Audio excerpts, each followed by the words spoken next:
మేము ఎంచుకున్న గ్రామాలలో మన ఆరోగ్యం, మన విత్తనాలు, మన వ్యవసాయం అనే పథకంలో భాగంగా వారికి సేవలు అందిస్తా ఉన్నాము. ముఖ్యంగా రైతులకి ఉచిత విత్తనాలు, అదేవిధంగా రైతులకు కావాల్సిన సమాచారం ఏదిలో కూడా ఈ యొక్క సంస్థ ద్వారా ఇస్తా ఉన్నాము. అదేవిధంగా ప్రకృతి వ్యవసాయంలో భాగంగా మన ఈ కెమికల్స్, ఫర్టిలైజర్స్ వాడకుండా వారిని ప్రోత్సహించడానికి కస్టమ్ హైరింగ్ సెంటర్స్ ఓపెన్ చేసి వారికి కూడా కస్టమ్ హైరింగ్ సెంటర్స్ ద్వారా వారిని ఆదుకోవడం జరుగుతూ ఉన్నది. అదేవిధంగా గతంలో కూడా మీరు చూసినట్టు వర్షాలు వచ్చినప్పుడు కూడా అంటే గత గవర్నమెంట్ మనకు ఐకేపీ సెంటర్స్ ఉంటుండే, వారికి అంటే ఈ టర్ఫ్లింగ్ కవర్స్ లేవని సమాచారం అనుకొని అంటే ఎక్కడైతే టర్ఫ్లింగ్ కవర్స్ అవసరం ఉన్నాయో, సమస్య ఎక్కడుందో వారిని గుర్తించి ఆ విధంగా వారిని ఆదుకోవడం జరిగింది. సో ఎంత చేసే తక్కువే కాబట్టి రైతులని ఆర్థిక అభివృద్ధిలో భాగం చేసే వారు కూడా అభివృద్ధి చెందుతా ఉంటారు.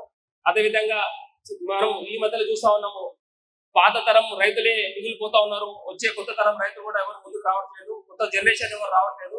మరి ఆ కొత్త జనరేషన్ ని ప్రకృతి వ్యవసాయం సైడు, అదేవిధంగా అగ్రికల్చర్ సైడు ఏ విధంగా ముందుకు తీసుకోవాలనే ఉద్దేశంతో ఈ విధమైన ట్రైనింగ్స్ ఇవ్వడం జరుగుతుంది. ముఖ్యంగా యూత్ అని ఉద్దేశంలో ఉంచుకొని వారిని వ్యవసాయం సైడ్ ఏ విధంగా ముందుకు తీసుకోవాలనే ఉద్దేశంతో ఈ యొక్క శిక్షణ కార్యక్రమాలు, అవగాహన సదస్సులు మన తెలంగాణ రాష్ట్రంలో నలుమూలల నిర్వహిస్తా ఉన్నాము. ఈ రోజు మన నల్గొండ జిల్లా పరిగూడ మండలం పరిగూడలో మీ ముందుకు రావడం జరిగింది. ఇక్కడ మండల రైతులకి ఈ యొక్క శిక్షణ శిబిరం ఈ రోజు ఇవ్వడం జరుగుతుంది. అదేవిధంగా ఇంకా చూసినట్టు మనకి ఆరోగ్య సేవ అని ఇంకో ప్రాజెక్ట్ ఉంది. ఈ ప్రాజెక్ట్ లో భాగంగా ముఖ్యంగా మారుమూల ప్రాంతంలో మన హెల్త్ సంబంధించిన ఇన్ఫ్రాస్ట్రక్చర్స్ ఇవ్వడం జరుగుతుంది. సో ఇంతకుముందు చెప్పినట్టు కోవిడ్ టైంలో ఎవరు ముందు రాని సమయంలో టీడీఎఫ్ ఇండియా, అదేవిధంగా టీడీఎఫ్ యూఎస్ఏ వారు ముందుకొచ్చి ఇక్కడున్న కలెక్టర్స్ కానీ ఇక్కడున్న అధికారులను సంప్రదించి మన కష్టకాలంలో తెలంగాణని ఆదుకోవడం జరిగింది. అదేవిధంగా ఈ మధ్యలో ఇక్కడ చూసినా కూడా మనకి క్యాన్సర్ విపరీతంగా విభరిస్తా ఉన్నది. సో వారిని ఆదుకోవడం కూడా గత 2 సంవత్సరాల నుంచి అనేక క్యాన్సర్ క్యాంప్స్ నిర్వహించడం జరుగుతుంది. ముఖ్యంగా మహిళలకి వారికి క్యాన్సర్ అవేర్నెస్, అదేవిధంగా క్యాన్సర్ స్క్రీనింగ్ లో కూడా మేము వాళ్ళని ముందుకు తీసుకెళ్తా ఉన్నాము.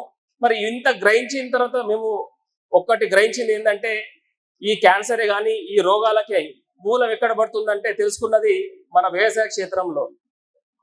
రైతులకు పాపం వాళ్ళకి తెలియకుండానే వారు అనేక కెమికల్స్ కానీ, కెమికల్ ఫార్మింగ్ కానీ, లేకపోతే ఈ డిఏపి కానీ, యూరియా కానీ అత్యధిక మోతాదులో అంటే అధిక దిగుబడుల కోసం వాళ్ళకి తెలియకుండానే ఈ యొక్క కెమికల్ ఫార్మింగ్ చేస్తా ఉన్నారు.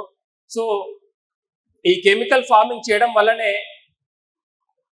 మన ఈ అనేక రోగాల కారకమైన మూలం మన పొలంలో పడతా ఉన్నాం అన్నమాట. ముఖ్యంగా అటు కెమికల్ ఫార్మింగ్ వల్ల అటు రైతులే నష్టపోతా ఉన్నారు, అదేవిధంగా రైతులే కాకుండా మన కమ్యూనిటీ అన్నమాట. అంటే ప్రతి కన్సూమర్ కూడా ఆ ఆహారం తినడం వల్ల వాళ్ళకి అనేక రోగాలు వస్తూ ఉన్నాయి. ముఖ్యంగా క్యాన్సర్ కానీ చిన్నపిల్లల్లోనే చిన్న వయసుల్లోనే వారికి అనేక రోగాలతో పుడతా ఉన్నారు. అదేవిధంగా క్యాన్సరే కానీ, షుగరే కానీ, బీపీ కానీ ఒకప్పుడు 80s 90s వచ్చే క్యాన్సరే కానీ, షుగర్ కానీ, బీపీ కానీ ఈ మధ్యలో 25 సంవత్సరాలు ఉన్న యువతకు వస్తూ ఉన్నది.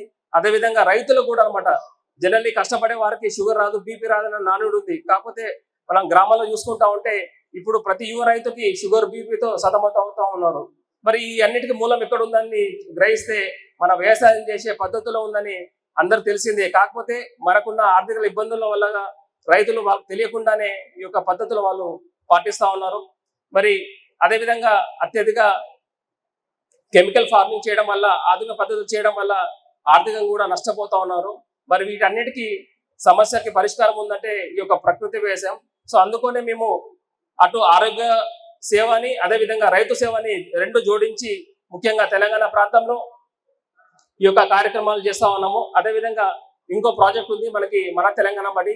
ముఖ్యంగా ఈ తెలంగాణ మన బడి ప్రాజెక్ట్ లో భాగంగా మారుమూల ప్రాంతంలో ఉన్న గవర్నమెంట్ స్కూల్స్ కి మౌలిక సదుపాయాలు అందిస్తా ఉన్నాము.